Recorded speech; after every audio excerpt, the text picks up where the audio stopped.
Hello and welcome back to ICS learning platform. तो कैसे हैं आप सब लोग? आई होप सब लोग अच्छे होंगे, मज़े कर रहे होंगे और पढ़ाई कर रहे होंगे और अपने माँ बाप का नाम रोशन कर रहे होंगे। तो प्रीवियस लेक्चर में हमने कॉम्बिनेशन के अलग अलग टाइप्स को हमने पढ़ा, उसके अलग टाइप के क्वेश्चंस को हमने पढ़ा कि कैसे कॉम्बिनेशंस के क्वेश्चन पूछे जा सकते हैं।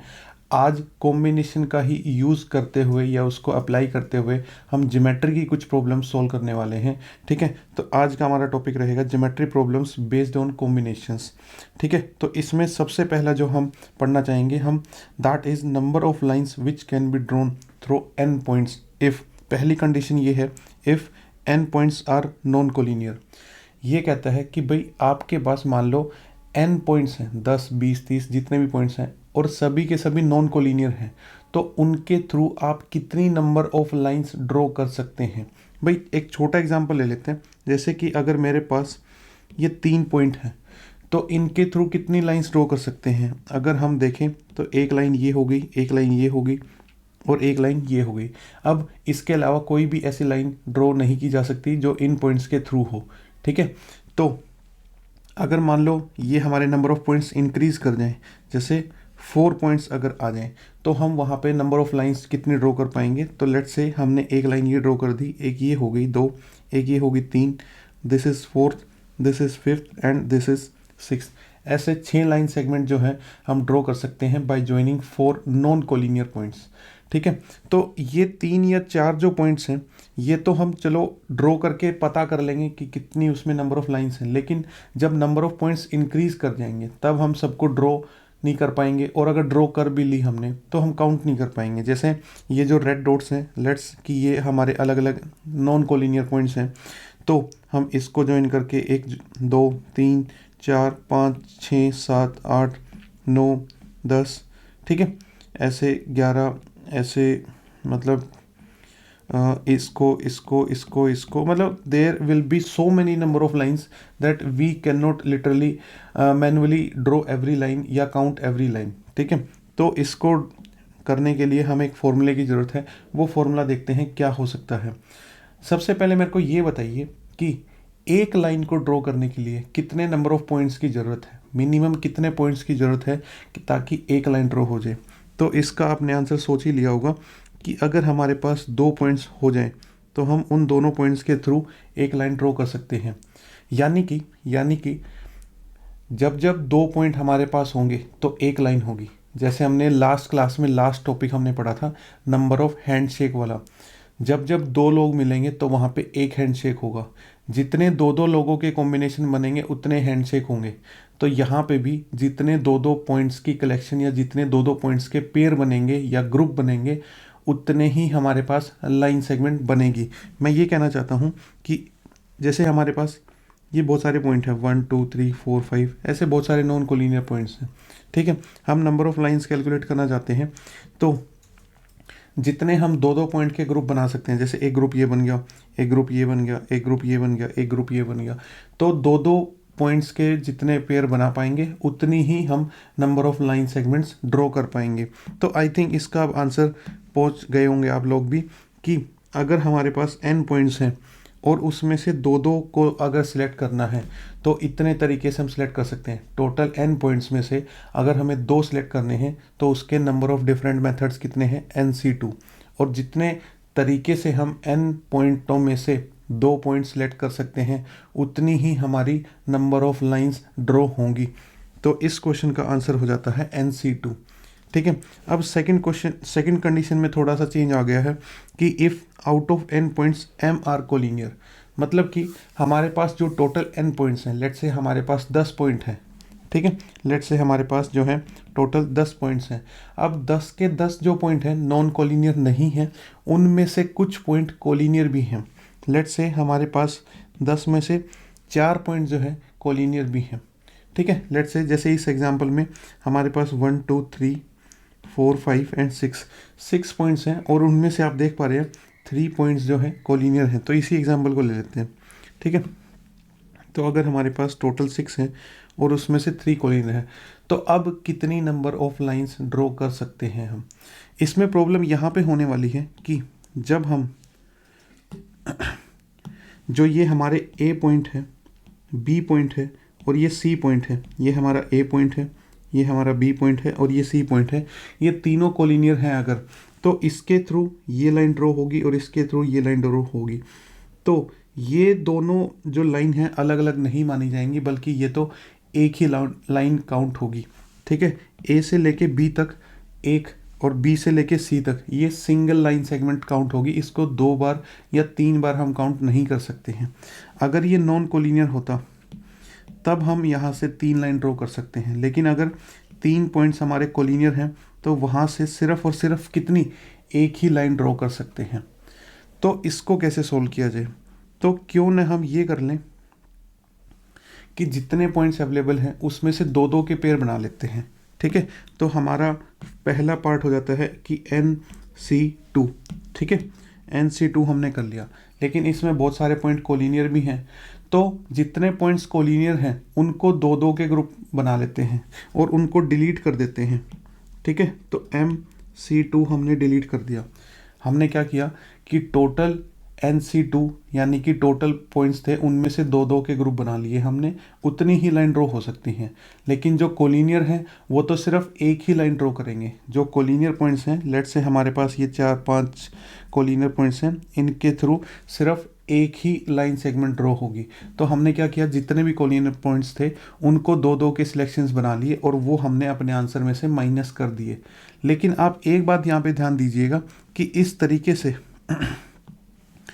तरीके से तो हमने ये पूरी की पूरी लाइन ड्रॉ कर दी, पूरी की पूरी लाइन हमने क्या कर दी, इरेज कर दी।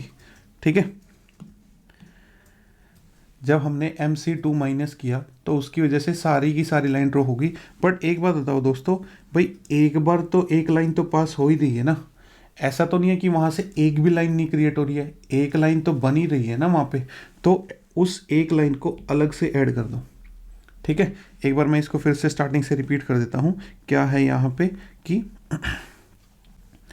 ऐसा था हमारे पास कि लेट्स से कि ये कुछ पॉइंट्स हैं और इनमें से ये 4 पॉइंट्स जो हैं कोलिनियर हैं। तो हमने क्या किया, हमने सारे के सारे NC2 काउंट कर लिए, उसमें से हमने ये जितने भी कोलिनियर हैं 1 2 3 4, तो 4C2 हम माइनस कर देंगे। लेकिन माइनस करने की वजह से ये 1 2 3 जितनी भी यहाँ से लाइन पास हो रही थी वो सभी की सभी हमारी डिलीट हो गई। लेकिन हमें एटलीस्ट एक लाइन तो यहाँ से पास करानी ही है ना, तो उस एक को हम अलग से ऐड कर देंगे यहाँ पे। तो सेकंड केस का जो आंसर बनता है वो बनता है NC2 माइनस MC2 प्लस 1।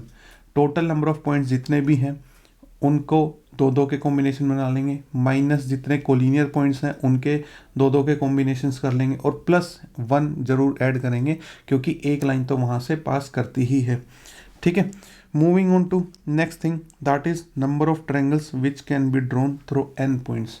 भाई अगर हमारे पास n पॉइंट्स हैं तो वहाँ से कितने ट्रायंगल्स ड्रॉ कर सकते हैं। जैसे कि बेसिक से स्टार्ट करते हैं। अगर हमारे पास 2 पॉइंट्स हैं तो क्या हम कोई ट्रायंगल ड्रॉ कर पाएंगे यहाँ से, बिल्कुल भी नहीं।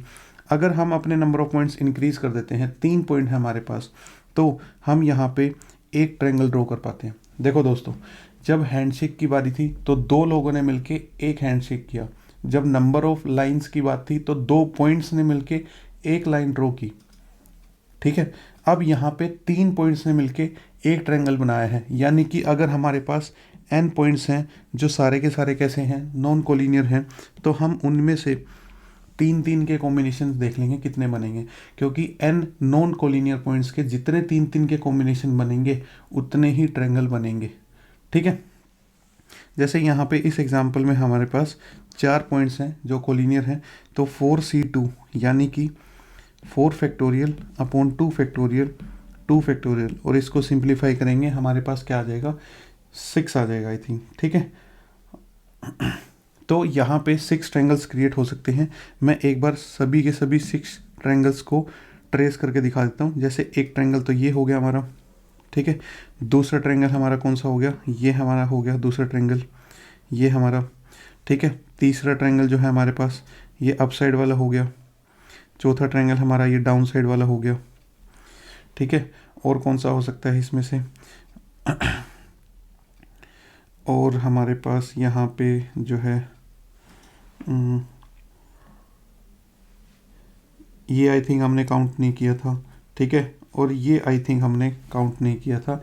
तो 6 ट्रायंगल्स जो हैं यहाँ पे क्रिएट किए जा सकते हैं, ठीक है। अब अगर हमारे पास टोटल n पॉइंट्स हैं और उसमें से m कोलिनियर पॉइंट्स हैं, जैसे हमने लाइन पढ़ा, तो अब यहाँ पे कुछ पॉइंट्स जो हैं कोलिनियर हैं। लेट्स से कि हमारे पास ये 2 पॉइंट्स हैं और उनमें से टोटल 5 पॉइंट्स में से 3 पॉइंट्स कोलिनियर हैं।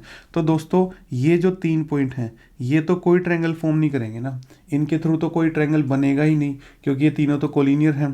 तो यहाँ पे हमारे पास जो फॉर्मूला होगा वो होगा NC3 माइनस MC3। जितने टोटल नंबर ऑफ पॉइंट्स हैं उनके 3 दिन के कॉम्बिनेशन बना लिए हमने, माइनस कर दिया जो total number of collinear points हैं, m कोलिनियर पॉइंट्स के हमने 3 के कॉम्बिनेशन बना लिए और वो डिलीट कर दिए। अब देखो दोस्तों, पिछले बार की तरह यहाँ पे हम +1 नहीं करेंगे, फिर वो गलत हो जाएगा, ठीक है। +1 नहीं कर रहे हैं हमें यहाँ पे, क्यों? क्योंकि ये जो कोलिनियर पॉइंट्स हैं यहाँ पे तो एक भी ट्रायंगल नहीं बन रहा है। पिछली बार एक लाइन तो बन ही रही थी तो उसको हमने ऐड किया था, यहाँ पे तो ट्रायंगल बन ही नहीं रहे हैं बिल्कुल भी, ठीक है। तो उसको हमें अलग से ऐड करने की जरूरत नहीं है। इसका फाइनल आंसर जो है सिर्फ इतना ही रहेगा, NC3 माइनस MC3, ठीक है। तो moving on to next thing, number of triangles. अच्छा, ये एक जो है NDA प्रीवियस ईयर में एक क्वेश्चन आया था इस टाइप से, कि उसका क्वेश्चन ये था कि आपके पास एक ट्रायंगल है, उसकी एक साइड पे 5 पॉइंट्स हैं, उसकी दूसरी साइड पे 4 पॉइंट्स हैं और उसकी तीसरी साइड पे 3 पॉइंट्स हैं। तो इन 3, 4 और 5 पॉइंट्स को ज्वाइन करके इन पॉइंट्स के थ्रू कितने ट्रायंगल ड्रॉ किए जा सकते हैं, ठीक है। तो इस क्वेश्चन को भी समझेंगे और फिर इस जैसा ही कोई क्वेश्चन और आता है तो उसका सिर्फ स्टेटमेंट चेंज होगी, अदरवाइज पैटर्न यही रहेगा सोल्व करने का।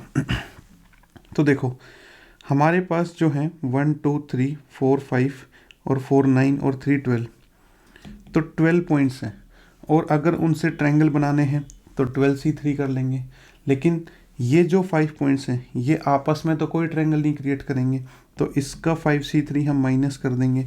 सिमिलरली ये जो 4 पॉइंट्स हैं, कोलिनियर जो पॉइंट्स हैं, ये भी आपस में कोई ट्रायंगल नहीं बनाने वाले, और इसी तरीके से ये तीनों जो पॉइंट्स हैं ये भी आपस में कोई भी ट्रायंगल नहीं क्रिएट करने वाले। तो इस आंसर को सिंप्लीफाई करके हमें अपने इस क्वेश्चन का आंसर मिल सकता था, ठीक है। तो मैं पूरा सिंप्लीफाई नहीं करूँगा, बस 12C3 मतलब 12 factorial upon 9 factorial 3 factorial minus 5C3 मतलब 5 फैक्टोरियल 3 फैक्टोरियल 2 फैक्टोरियल, 4C3 मतलब 4 फैक्टोरियल और 1 फैक्टोरियल 3 फैक्टोरियल और minus 3C3 factorial 3 factorial 3 factorial और 0 फैक्टोरियल, ठीक है। तो इस फैक्टोरियल को आप सिंप्लीफाई करके आप ये देख सकते हैं यहाँ पे कितने नंबर ऑफ ट्रायंगल्स बनेंगे, ठीक है।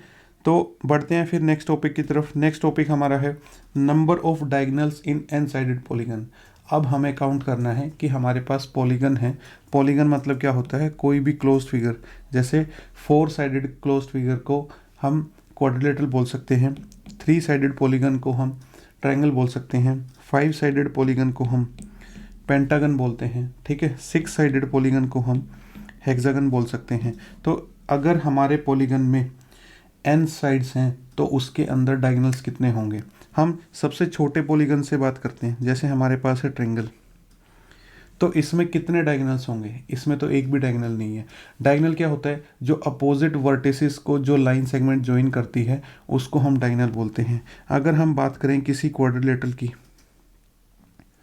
ठीक है, अगर हम किसी क्वाड्रिलेटरल की ऐसे बात करें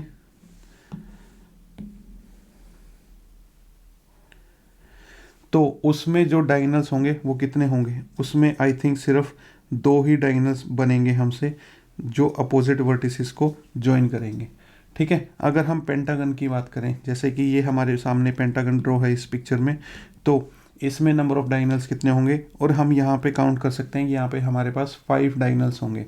बट जैसे जैसे पॉलीगन्स में नंबर ऑफ साइड्स इंक्रीज होती जाएंगी तो हम ड्रॉ करना हमारे लिए मुश्किल हो जाएगा, तो हमें उसके लिए भी हमें फॉर्मूला देखना पड़ेगा कि क्या हो सकता है, ठीक है। तो वो देखते हैं क्या होगा। चलिए, मैं ये कहता हूँ कि आपके n साइड पॉलीगन में n कॉर्नर पॉइंट्स तो होंगे। आपका अगर पॉलीगन n साइड वाला है तो उसमें जो वर्टेक्स होंगे वो n तो होंगे।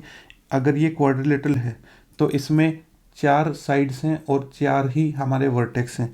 ये हमारा पेंटागन है, इसमें जो वर्टेक्स हैं वो 5 हैं, नंबर ऑफ साइड्स जो हैं वो 5 हैं। ठीक है, हम ये काम कर लेते हैं कि हमारे पास अगर जितने भी पॉइंट्स हैं हमारे पास, उनसे हम ड्रॉ होने वाली सभी लाइंस को कैलकुलेट कर लेते हैं। ठीक है, 4 पॉइंट्स हैं, 5 पॉइंट्स हैं, 6 पॉइंट्स हैं, जितने भी पॉइंट्स हैं उनसे जितनी भी लाइंस ड्रॉ की जा सकती हैं वो काउंट कर लो। और क्योंकि उसको काउंट करने का हमारे पास तरीका है कि अगर हमारे पास 4 पॉइंट हैं तो उनसे कितनी लाइन ड्रॉ की जा सकती हैं। ठीक है, अब एक काम करते हैं कि यहाँ से बाउंड्री पॉइंट्स को जो है डिलीट कर देते हैं। ठीक है, और सिर्फ जो अंदर वाले पॉइंट बच जाते हैं। ठीक है, अगर हम यहाँ से बाउंड्री पॉइंट्स को डिलीट कर दें, जो साइड्स थी उस पॉलीगन वाली जो साइड थी अगर उनको डिलीट कर दें तो जो बचेगा वो क्या बचेगा, वो हमारे पास सिर्फ डायगोनल्स बचेंगे। तो अगर इस आंसर में से मैं n को माइनस कर दूं तो ये जो आंसर आएगा ये आएगा नंबर ऑफ डायगोनल्स का। ठीक है, एक बार फिर से देख लेते हैं क्या कहना चाहता हूँ मैं, कि एक तो इसका फॉर्मूला ये हो गया है NC2 माइनस n। ठीक है, ये इसलिए हुआ कि लेट से हमारे पास 5 पॉइंट्स थे, तो हमने क्या किया, हमने उनके थ्रू जितने भी साइड्स थी वो ड्रॉ कर ली। ठीक है, प्लस जितनी भी हमारे पास बीच में जो लाइंस ड्रॉ हो सकती थी वो हमने सभी लाइंस ड्रॉ कर ली। ठीक है, तो 5 पॉइंट अगर हैं तो उनसे बनने वाली टोटल नंबर ऑफ लाइंस कितना हो जाएगा 5C2, क्योंकि हम ये देख के आ चुके हैं सबसे पहले वाले एप्लीकेशन में। अब मैं कहता हूँ कि इसमें से 5 को माइनस कर दीजिए। कौन से 5 को माइनस कर दीजिए, जो इसके बाउंड्री पॉइंट्स हैं उनको माइनस कर दीजिए। तो जो बचेगा वो आपका क्या बचेगा, नंबर ऑफ डायगोनल्स बचेगा। तो आई होप आपको ये फॉर्मूला क्लियर होगा, और इस तरीके से, इस फॉर्मूले से हम किसी भी n साइडेड पॉलीगन में नंबर ऑफ डायगोनल्स कैलकुलेट कर सकते हैं। आप इसमें n की वैल्यू 3 पुट करके देखेंगे तो आपको पता चलेगा ट्रायंगल में एक भी डायगोनल नहीं होता। आप इसमें n को 4 पुट करके देखिए, आपको पता चलेगा कि एक क्वाड्रिलेटरल में जो डायगोनल्स होते हैं वो 2 होते हैं। तो n इज इक्वल टू 4 के लिए आपको आंसर 2 मिलने वाला है, n इज इक्वल टू 5 के लिए आपको आंसर 5 मिलने वाला है, क्योंकि पेंटागन में जो नंबर ऑफ डायगोनल्स होता है वो कितना होता है, 5 होता है। ठीक है, अब आ जाते हैं number of chords through n points on a circle. ठीक है, तो सबसे पहली बात तो कि कोड किसे बोलते हैं। लेट्स से अगर हमारा ये सर्कल है तो ट्रायंगल सर्कल के कोई भी 2 पॉइंट्स को टच करने वाली लाइन, सर्कल के कोई भी 2 पॉइंट्स को टच करने वाली लाइन इज कॉल्ड एज कोड। और एक पॉइंट को जो टच करती है लाइन उसको क्या बोलते हैं दोस्तों, उसको हम बोलते हैं टेंजेंट। ठीक है, तो अभी हम कोड की बात कर रहे हैं कि एक सर्कल में अगर हमने उसके बाउंड्री पॉइंट्स पे n पॉइंट्स ड्रॉ कर दिए हैं तो कितनी वहाँ पे कोड्स ड्रॉ की जा सकती हैं। तो ये तो वो सीधी सी बात होगी कि n नॉन कोलिनियर पॉइंट्स हैं हमारे पास। ठीक है, नॉन कोलिनियर पॉइंट्स हैं और उनसे बनने वाली जो नंबर ऑफ लाइंस होंगी वो कितनी होगी, NC2। तो यहाँ पे जो नंबर ऑफ कोड्स होंगी वो NC2 होंगी। अच्छा, एक बात बताइए, क्या कभी ऐसा हो सकता है कि सर्कल में कोई 2 पॉइंट कोलिनियर हो? इस बात का जवाब दीजिए। क्या कभी ऐसा हो सकता है कि सर्कल में कोई 2 पॉइंट कोलिनियर हो, मतलब मैं इन दोनों पॉइंट्स को जो है बहुत क्लोज अगर ले लूँ, यहाँ पे और यहाँ पे, क्या ये कोलिनियर होंगे? नहीं होंगे। इस बात का हमेशा ध्यान रखना कि सर्कल में कभी भी 2 पॉइंट्स कोलिनियर नहीं हो सकते हैं। एक सर्कल के ऊपर जो पॉइंट्स ड्रॉ किए गए हैं, चाहे वो कितने भी क्लोज क्यों ना ड्रॉ कर ले हम, ठीक है, कितने भी हम पास क्यों ना बना ले, तब भी वो कोलिनियर नहीं माने जाएंगे। ठीक है, तो नेक्स्ट टॉपिक जो हमारा आता है, नंबर ऑफ पैरेललोग्राम्स फॉर्म्ड। तो इस टाइप का क्वेश्चन 2023 सेकंड में भी पूछा गया था। आप वो क्वेश्चन पेपर को डाउनलोड कीजिए, उसको देखिए कि क्या एग्जैक्टली वो क्वेश्चन था। हम जब प्रीवियस ईयर क्वेश्चंस करेंगे तो हम उसमें भी वो क्वेश्चंस कवर करेंगे। तो यहाँ पे ऐसा होता है कि यहाँ पे लेट से हमारे पास 1 2 3 और dash dash dash dash dash m parallel lines हैं। 1 2 3 ऐसे एक डायरेक्शन में हमारे पास m पैरेलल लाइंस हैं, और दूसरी डायरेक्शन में उसको कट करते हुए हमारे पास लेट से another set of parallel lines है 1 2 3 डैश डैश डैश और n पैरेलल लाइंस हैं। तो m हॉरिजॉन्टल पैरेलल लाइंस हैं और n हॉरिजॉन्टल पैरेलल लाइंस हैं। तो जब ये आपस में एक दूसरे को क्रॉस करेंगे, कट करेंगे, तो वहाँ पे हमारे पास कुछ जो है पैरेललोग्राम्स क्रिएट होंगे, जैसे ये पैरेललोग्राम बना, जैसे कि ये पैरेललोग्राम बना, जैसे कि ये पैरेललोग्राम बना, जैसे कि ये वाला पैरेललोग्राम बना, तो ऐसे कितने पैरेललोग्राम्स क्रिएट होंगे जब m पैरेलल लाइंस ऐसे एक डायरेक्शन में है और n पैरेलल लाइंस एक दूसरी डायरेक्शन में है, तो कितने पैरेललोग्राम बन सकते हैं। मेरे को एक बात बताओ, जैसे देखो भाई, हम हर क्वेश्चन में ये सबसे जो स्टार्टिंग करते हैं अपने फॉर्मूले की, वो इस तरीके से करते हैं कि जब हैंडशेक की बारी थी तो हमने ये देखा एक हैंडशेक कब हुआ, जब नंबर ऑफ लाइंस की बारी थी तो हमने ये देखा कि एक लाइन कब बनी, दो पॉइंटों के मिलने से। ठीक है, इसी तरीके से हमने कोड को देखा, या फिर हमने जो है अभी इसमें ट्रायंगल्स को देखा कि ट्रायंगल्स जो हैं कितने बन सकते हैं, तो जब तीन पॉइंटों का कॉम्बिनेशन बना तब जाके एक ट्रायंगल बना। अब मेरे को ये बात बताइए कि एक पैरेललोग्राम कब बनेगा। तो एक पैरेललोग्राम तब बनेगा जब दो पॉइंट्स इस डायरेक्शन में सिलेक्ट होंगे, दो लाइंस इस डायरेक्शन में सिलेक्ट होंगी और दो लाइंस इस डायरेक्शन में सिलेक्ट होंगी, तब जाके एक पैरेललोग्राम जो है कंप्लीट होगा। तो यानी कि हमें क्या करना है, हमें इन m में से दो दो के कॉम्बिनेशन बनाने हैं, एंड उसके साथ साथ हमें इन n में से भी दो दो के कॉम्बिनेशन बनाने हैं। तो जितने दो दो के कॉम्बिनेशन एंड उसके साथ साथ जितने n में से दो दो के कॉम्बिनेशन बन जाएंगे, उतने ही हमारे पैरेललोग्राम बन जाएंगे। ठीक है, और बीच में एंड है तो ये फॉर्मूला कन्वर्ट हो जाता है नंबर ऑफ पैरेललोग्राम्स का, MC2 इंटू NC2। तो अगर हमारे पास m पैरेलल लाइंस एक डायरेक्शन में है और n पैरेलल लाइंस दूसरी डायरेक्शन में है, वो इनको इंटरसेक्ट करनी है सभी आपस में, तो नंबर ऑफ पैरेललोग्राम्स जो होगा वो इस फॉर्मूले से फाइंड आउट किया जा सकता है। ठीक है दोस्तों, तो ये एक क्वेश्चन है, थोड़ा सा मैं हिंट दे देता हूँ। ठीक है, ये आपके लिए खुद के लिए है, you have to do it yourself. तो इस क्वेश्चन में कहता है number of intersections through these set of parallel lines. हमारे पास 26 लाइंस जो हैं वो एक डायरेक्शन में पैरेलल हैं, इस तरीके से 26 लाइंस हैं, और इस तरीके से हमारे पास जो हैं 77 लाइंस हैं। तो यहाँ पे कितने पॉइंट ऑफ इंटरसेक्शंस बनने वाले हैं, सिर्फ आपको पैरेललोग्राम नहीं, आपको सिर्फ पॉइंट्स बताने हैं कि वो कितने अलग अलग पॉइंट्स पे एक दूसरे को कट करने वाली हैं सभी लाइंस मिलके।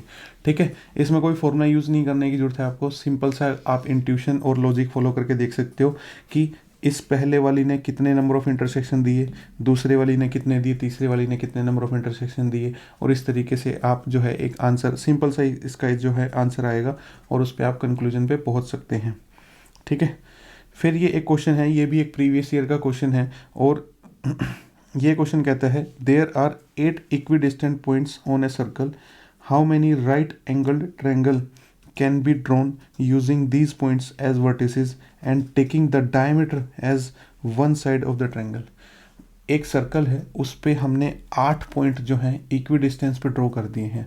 ठीक है, इक्वल डिस्टेंस पे, और अब हमें राइट एंगल ट्रायंगल बनाने हैं, कितने बना सकते हैं, और हमें ये करना है taking the diameter as one side, उस जो भी वो राइट एंगल ट्रायंगल बनेगा।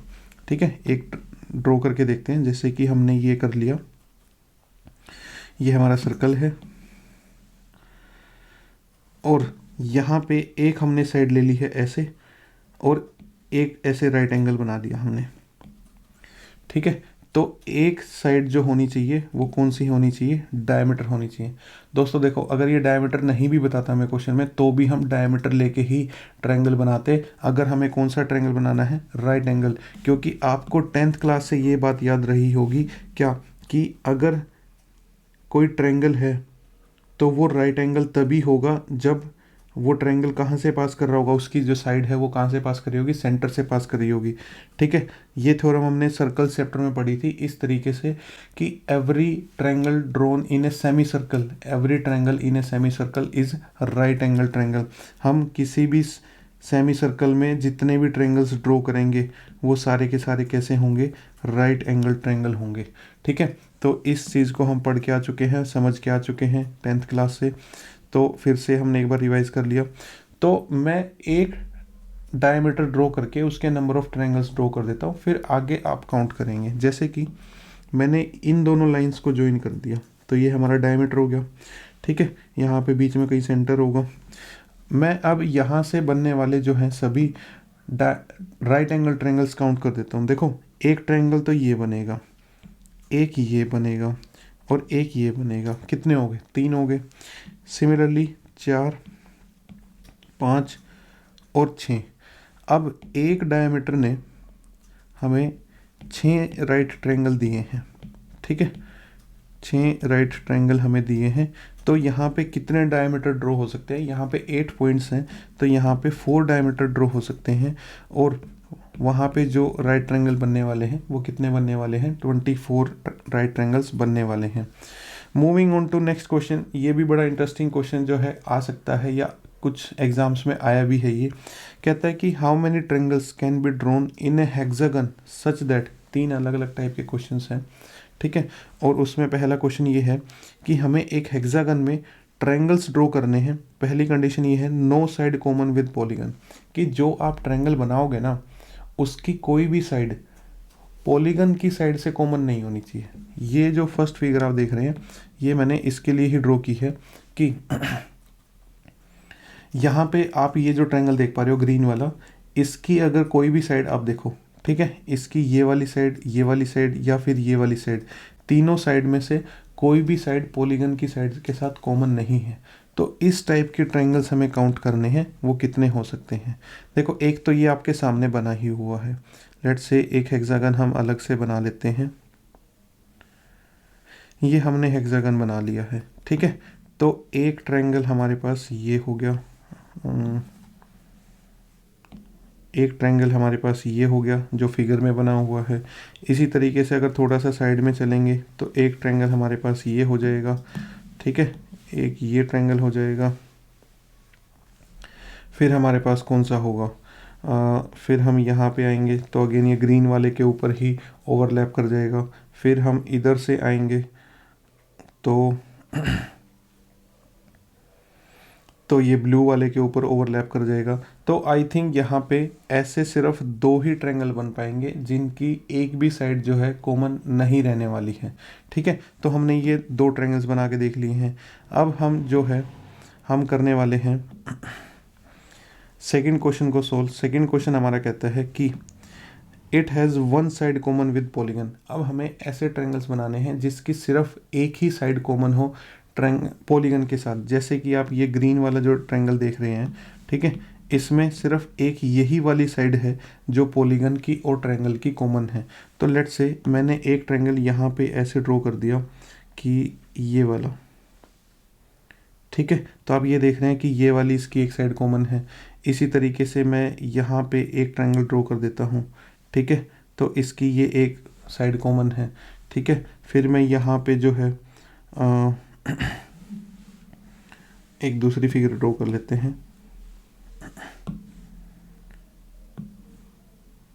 तो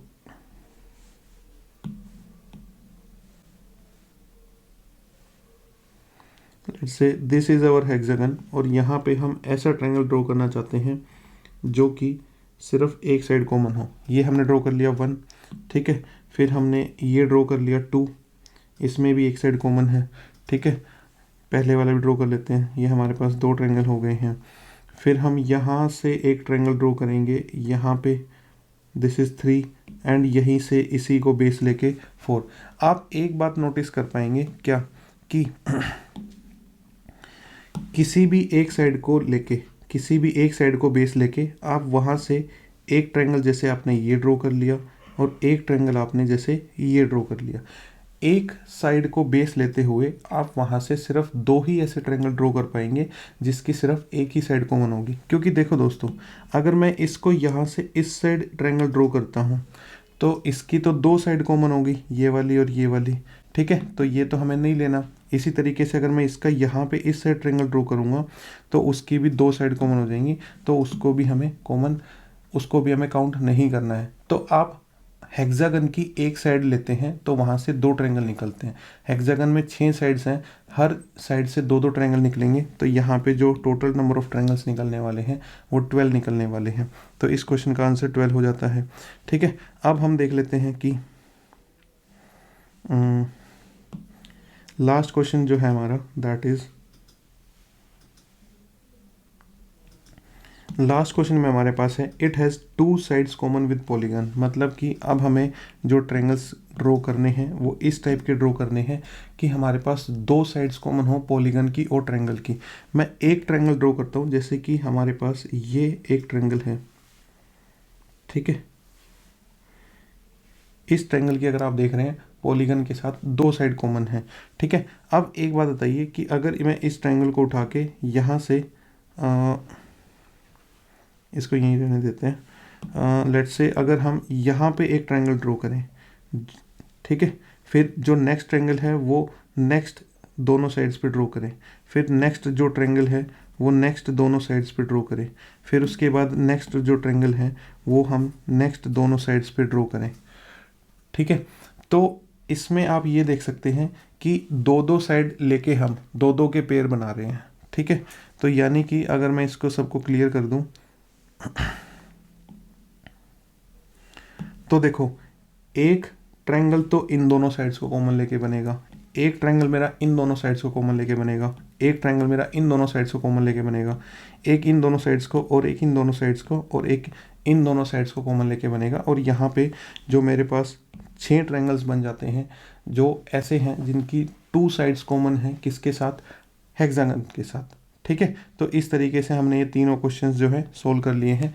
अब हम कॉम्बिनेशंस का ज्योमेट्री के हमने बहुत सारी प्रॉब्लम्स देख ली हैं। अब हमारी बारी है कि हम एनसीआर और एनपीआर का जो फॉर्मूला पढ़ा था उनसे रिलेटेड कुछ प्रॉपर्टीज़ को देख लेते हैं, क्योंकि अगर वो प्रॉपर्टीज़ याद रहती हैं, देखो कुछ चांसेस तो ये भी हैं कि डायरेक्ट स्टेटमेंट में ही वो प्रॉपर्टीज़ पूछी जा सकती हैं कि whether this property holds true और नॉट, ठीक है, या फिर आपको क्वेश्चंस में जो है जल्दी आंसर तक पहुंचने के लिए भी हेल्प करेंगी। पहले मैं एनपीआर के बारे में बात करना चाहूँगा। तो एनपीआर के बारे में हमने ये देखा था कि उसका फॉर्मूला होता है n factorial upon n minus r factorial, और एनसीआर का हमने फॉर्मूला देखा था कि वो होता है n factorial upon n minus r factorial into r factorial, ठीक है। तो अब ये देखिए क्या इन दोनों में कुछ रिलेशन बन रहा है। इन दोनों में जो रिलेशन बन रहा है वो ये है कि अगर हम एन सी आर को लिखना चाहें तो ऐसे भी लिख सकते हैं, that is an P are upon में आर फैक्टोरियल, क्योंकि इसका जो इतना पार्ट है उस इतने पार्ट को हमने किससे रिप्लेस कर दिया, उस इतने पार्ट को हमने एन पी आर लिख दिया और डिवाइड में किसको लिख दिया, आर फैक्टोरियल। तो ये हमारी सबसे पहली प्रॉपर्टी बन जाती है, इसको आप नोट कर लीजिएगा अपने नोट्स में, ठीक है। दूसरी प्रॉपर्टी देखते हैं, दूसरी और क्या क्या बातें यहाँ पर डिस्कस की जा सकती हैं एन पी आर और एन सी आर से रिलेटेड। वो ये है कि आप एन पी ज़ीरो की वैल्यू कैलकुलेट करके देखिए क्या आती है। तो एन पी ज़ीरो का मतलब क्या हुआ, n factorial upon n minus zero का फैक्टोरियल, यानी कि n factorial upon n factorial, और ये कितना आएगा, 1 आएगा। इसी तरीके से आप एन की वैल्यू कैलकुलेट करके देखिए, ठीक है। तो ये आएगा n factorial upon n minus n factorial is equal to n factorial upon zero factorial is equal to n factorial, क्योंकि ज़ीरो फैक्टोरियल की वैल्यू कितनी होती है, 1 होती है। तो एन पी ज़ीरो की वैल्यू 1 आई, एन पी एन की वैल्यू एन फैक्टोरियल आती है।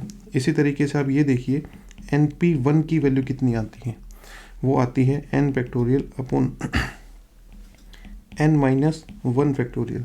और इसको आप सोल्व करेंगे, देखो जब भी फैक्टोरियल में दो जगह फैक्टोरियल आ जाता है तो जो बड़े वाला फैक्टोरियल होता है उसको एक्सपेंड कीजिए छोटे वाले तक, मतलब यहाँ पे ये बड़े वाला ये है तो हम इसको n into n minus 1 factorial तक एक्सपेंड करेंगे, ठीक है। और नीचे आ जाएगा n माइनस 1 का फैक्टोरियल, और ये दोनों कैंसिल हो जाएंगे, यहाँ से जो आंसर बचेगा वो n बचेगा, ठीक है। इसी तरीके से आप एन पी एन माइनस 1 को कैलकुलेट करके देखेंगे, ठीक है, ये आप इजीली कर सकते हैं।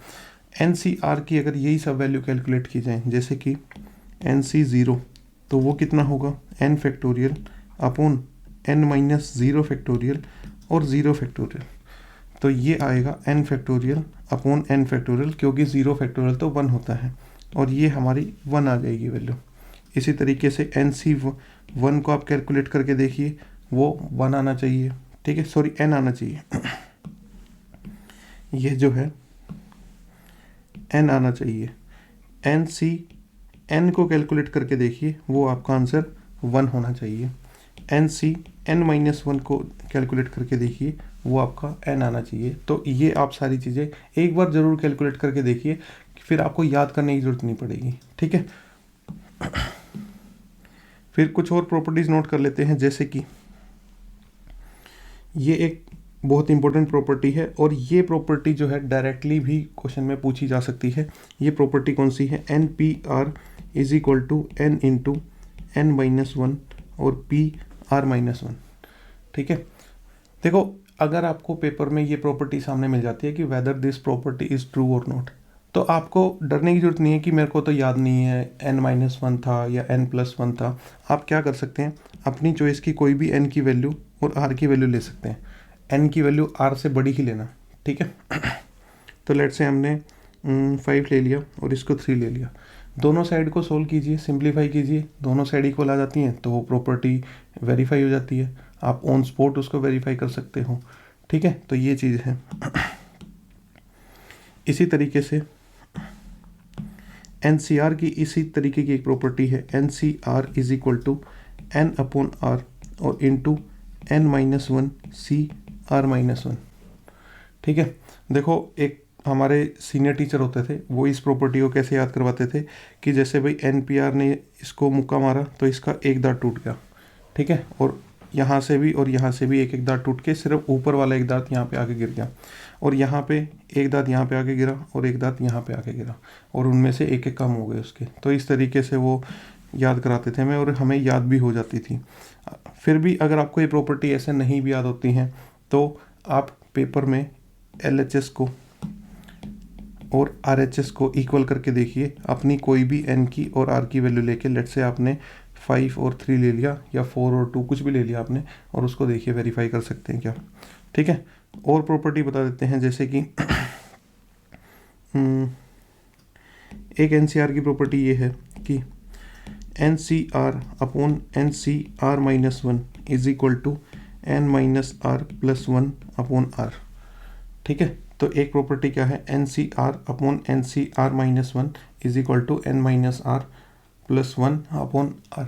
इसको आप एक बार वेरीफाई करके देखिए, कोई भी वैल्यू n और r की एक बार पुट करके देखिए और देखिए कि क्या ये सही है या नहीं है। एक गोल्डन प्रॉपर्टी है जिसके बिना शायद ही कोई पेपर होगा जिसमें उसका यूज़ ना हो, कॉम्बिनेशंस की एक बहुत गोल्डन प्रॉपर्टी है, वो ये है कि NCR is equal to NCn-r।